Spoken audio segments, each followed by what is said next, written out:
복된 소식 아름다운 소리 AM 1590kHz 시카고 기독교 방송입니다.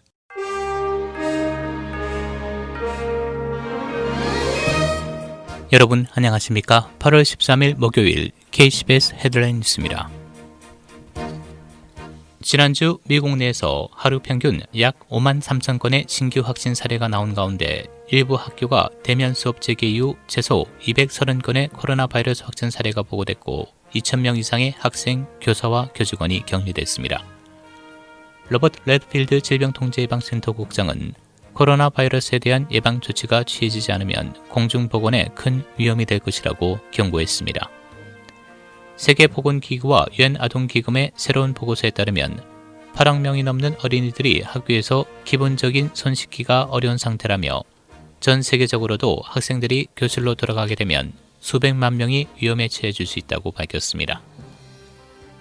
현재 미국 내 신종 코로나 바이러스 누적 확진자 536만 1,131명, 누적 사망자는 16만 9,161명을 기록하고 있습니다.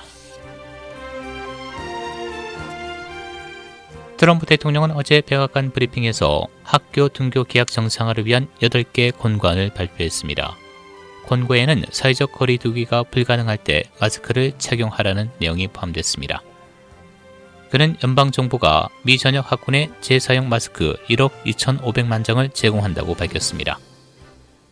트럼프 대통령은 또 어제 브리핑에서 오는 11월 3일 대선에서 승리하면 급여세를 없애겠다고 밝혔습니다.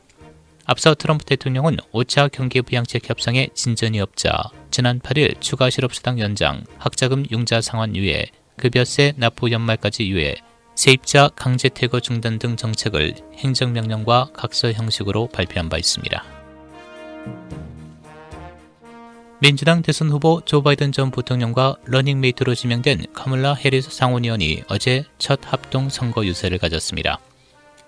바이든 전 부통령은 1년 전 대선 경선 후보 토론에서 자신을 맹비난했던 해리스 의원을 신종 코로나 바이러스와 비틀거리는 미국 경제, 인종차별 만연 등 3중 위기 속에서 미국을 이끌 적임자라며 환영했습니다. 민주당 부통령 후보로 나선 해리스 의원은 어제 일할 준비가 됐다라는 말로 연설을 시작하며 현 트럼프 행정부를 비판하며 존재감을 표출했습니다. 바이든과 해리스는 오는 17일 민주당 전당대회에서 각각 대통령, 부통령 후보직을 공식 수락할 예정입니다. 5차 경기부양책을 둘러싼 백악관과 민주당 간 협상에서 여전히 핵심 쟁점에서 이견을 좁히지 못하면서 자칫 장기화하는 것 아니냐는 우려가 커지고 있습니다. 언론에 따르면 스티븐 무누친 재무장관은 어제 낸시 펠로시 하원 의장과 전화통화를 했으나 입장 차이를 좁히지 못한 것으로 전해졌습니다. 언론은 의회 의원들과 보좌관들을 인용해 협상이 9월로 넘어갈 가능성도 있다고 상황을 전했습니다. 8월 여름 휴회를 맞아 대부분의 의원들은 워싱턴 DC를 떠난 상태입니다. 김정은 북한 국무위원장과 트럼프 대통령이 그동안 주고받은 친서 25통의 내용이 다음 달 15일 공개됩니다. 언론에 따르면 출판사 사이먼 앤 슈스터는 어제 9월 15일 발간되는 언론인 밥 우드우드의 저서 분노에 트럼프 대통령과 김 위원장이 사적으로 주고받은 편지 내용이 담겼다며 이같이 전했습니다. 워싱턴 포스트 부편집인 우드워드가 트럼프 대통령에 관한 책을 내는 건 지난 2018년 공포, 백악관의 트럼프를 발간한 이후 두 번째입니다.